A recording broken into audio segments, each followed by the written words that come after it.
Naku, ayaw pala talagang kilalanin until now ni dating Pangulong Rodrigo Duterte na merong jurisdiction ang International Criminal Court. Mag-iisang taon na siyang nakakulong next month. Di ba? Marso siya nahuli at pinadala doon. At meron na akong gagawin next week na pre-trial doon sa kanyang kaso. Pero alam ba ninyo, hindi haharap. Hindi po magpapakita at ayaw harapin ng dating Pangulo ang pre-trial. Ito, pakinggan niyo itong balitang ito. Duterte has informed the International Criminal Court that he wishes to waive his right to attend his confirmation of charges hearing next week. In a signed letter posted on the ICC's website, Duterte says he does not recognize the jurisdiction of the court, adding that the consequences of the move have been thoroughly explained by his legal counsel. The former president also citing his age and health as reasons for his refusal to attend the four-day proceeding. Despite these, Duterte underscored that he is confident his defense team can challenge the sufficiency of the prosecution's evidence on his behalf. He again reiterates that the claim he oversaw a policy of extrajudicial killings is an outrageous lie peddled by his political opponents. Ayun, oh. So malinaw na parang bintang lang daw ng mga kalaban sa politika yung mga akusasyon sa issue ng crime against humanity o human rights violation. At ang matindi dyan yung pala yung kailang posisyon hanggang ngayon. Wala tayong magagawa, binabalita lang natin. Hindi pa rin niya kinikilala na merong jurisdiction ang ICC. Wow, good luck. Anong nangyayari dyan? Sa Monday na po, February 23, ang pre-trial. Tuloy na tuloy. Actually, kung di ako nagkakamali, yung ibang mga naging biktima at complainant ay lumipad na papunta ng Netherlands para pasaksihan nila ang pre-trial na ito. Alam po ninyo, umattend o hindi, si Duterte tuloy ang pre-trial as of now. Yan po yung information. Okay? Ibinigay ang pagkakataon ng korte na siya'y humarap para dyan sa pre-trial na yan. Pero kung ayaw ng mga Duterte, wala namang magagawa ang korte.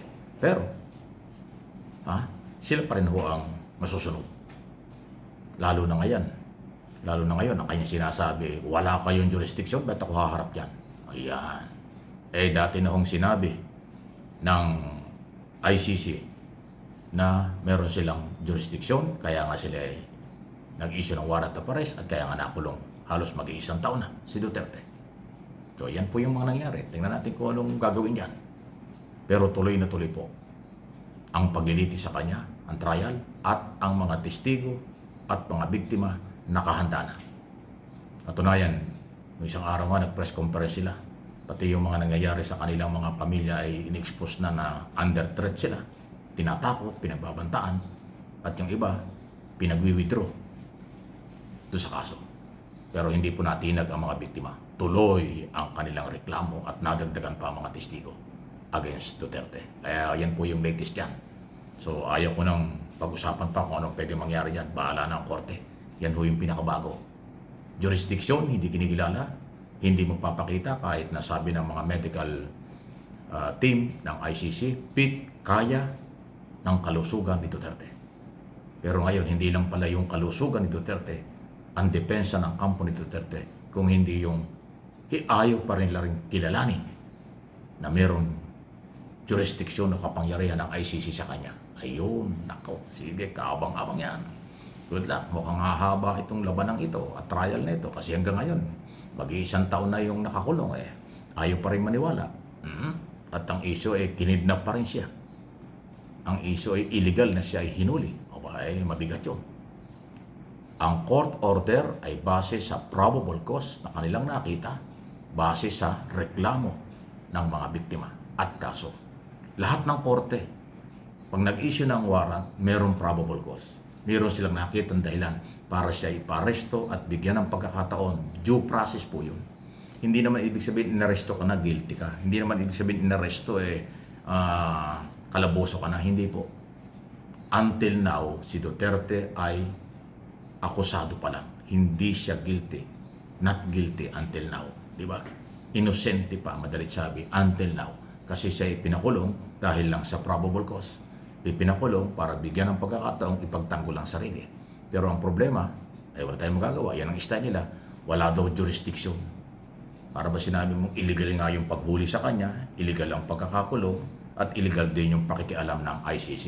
Yun ang more or less na sinasabi. Dahil hindi nila kinikilala na meron niya pong karapatan o kakayanan or jurisdiction ang International Criminal Court. Doon pa lang ho, may problema na. Di, abangan natin kung ano mangyari. Pero ang mga complainant, seryoso. Dahil ito na yung pagkakataon after 9 years or 8 years. Kasi 9 years na, kasi 2017 pa, ipinali ang kaso. Pangalawang taon pa lang ng Duterte administration, kinasuhan na siya ng crime against humanity, paglabag sa karapatang pantao before ICC. Okay? Yun po yun. So, tingnan natin, painit ng painit pa rin yan. So, yun na nga ito yung sinasabi natin. Magtatrial sa ICC, pero hindi nahaharapin Duterte. Magkakaroon din ng impeachment hearing, hanggang sa papunta rin sa trial, si Sara Duterte ang kanyang anak. So, nagsabay talaga. Magkasabay na gastusan ito. Kasi mahal ang abogado sa ICC, mahal ang mga abogado dito sa Pilipinas para doon sa impeachment. Iba pa yung kasong plunder ni Sara before Ombudsman. Pag umusad yun, papunta rin yun ng Sandigan Bayan. So, ayan po yan. Parte yan ng rule of law ng administrasyon ni Pangulong Marcos sa pagpatupad ng ating mga batas. Yung galaw ng ICC, yan ay parte rin ng rule of law sa international. Kasi ang ICC, yan ay ang naghahawak ay maraming mga bansa sa mundo. Tayo'y kasama dyan dati, pero nag-withdraw dahil ayaw kilalanin ni Duterte nung siya ang Pangulo. Hanggang ngayon, yun pa rin ang kanyang paniniwala. Ay titignan natin kung anong mangyayari. Please like and share ng ating mga topic dahil lagi kong pinaninindigan for information, for education lang. Base sa ating nakakalap na mga impormasyong pinaninindigan kong sabihin sa aking observation at sariling opinion. Ayan, Kaya huwag kayong magsawa, manatiling nandiyan kayo. Maraming problema ang ating bansa, pero marami rin positibo. Tuloy-tuloy na ginagawa ni Pangulong Marcos ang kanyang obligasyon sa bayan. Pagpapalakas sa ekonomiya, pagpapalakas ng seguridad ng bansa, pagbibigay ng magandang kabuhayan, pagpapagawa ng maraming mga pinapagawang project, pero nagbubulag-bulagan at nagtatanga-tangahan yung mga anti-Marcos, wala daw nagagawa. Di bahala sila. Ang taong bayan na ang magpapasya dyan, lalo na yung mga taong nakikinabang. Direktang nakikita nila sa mga barangay, sa mga city, sa munisipyo, sa mga region, mga probinsya, kung ano ang mga ginagagawa ng gobyerno. Yan po yun. Yun ho kasing katotohanan kailanman hindi pwedeng pagtakpan. Ang katotohanan hindi kailanman o ang katotohanan kailanman ay hindi masisira ng kabaliktarang pangyayari or fake news or fake information. Yun po yun.